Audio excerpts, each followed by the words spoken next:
Balita ko, Medyo Reynaldo balak mo rin magtayo ng YD Club. Anong YD Club, sir? Yes, Darling Club. Yung samahan ng mga lalaki na takot sa asawa. Yung isang sigaw lang ni Mrs. Yes, Darling na sagot.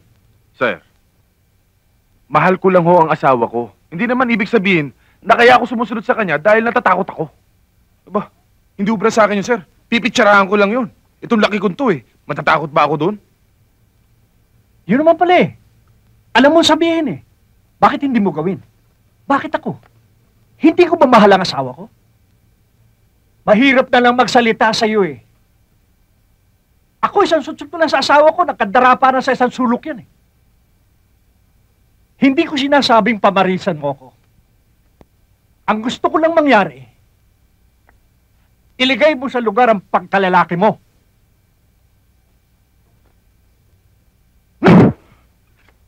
Hoy, baka akala mo nakakatuwa pa yung mga pinagagawa mo. Abay, sobra ka na! Pati yung bisita ko sa ospital, inuba ka mo! Ang hirap sa'yo, puro ka selos! Kapag napuno ako sa'yo, hoy, dudurungin ko yung pagmumukha mo! Sobra ka na! Hoy, Gloria! Bilog ang mundo, ha? Bisa na sa ilalim, bisa na sa ibabaw. Ngayon, ako na sa ibabaw! Babasagin ko yung mukha mo!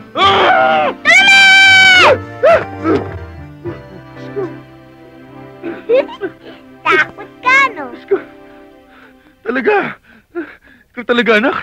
Kung may sakit si Daddy sa puso, naku, natake na ako. Lagot ka, Daddy. Pagdating ni Mami, isusumbong kita na inaaway mo picture niya. Naku, anak, gusto mo bang mawala ng tatay? Ginagawa ko lang naman yun kapag wala siya dito Tsaka, alam mo naman yung sikreto natin, di ba? Ah, ganon. Sige, hindi kita isusubong. Pero, yung lagaybay, ganon na lang yun. Lagay? Oh, teka. Eto, bumili ka ng ice cream, ha? 10 piso? Kulang to Katulad ka ni Mami. Kuripot. Kuripot? Ilang linggo rin kitang kinukontak. Ang hirap mo palang tawagan. Mabuti pinagbigyan mo kung magkita tayo ngayon. Nahihiya kasi ako sa nangyari sa ospital.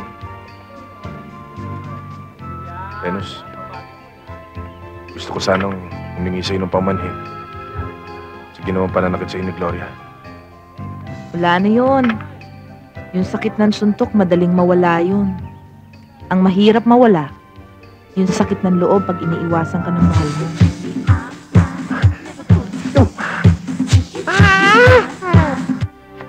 Alam mo, madali kang pag-aralang mahalin. Maganda ka. Mabait.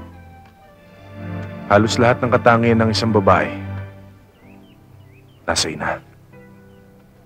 Ganun naman pala bakit parang binabaliwala mo ko? Kasi may asawa at anak na ako. Kapag pinatulang kita, di parang pinagsamantalahan na rin kita noon. Ayokong masaktan ka sa bandang huli.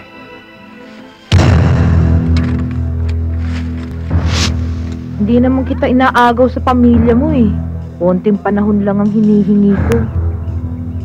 Di sa gabi sa kanya ka. Sa araw sa akin. Hindi pwede yun.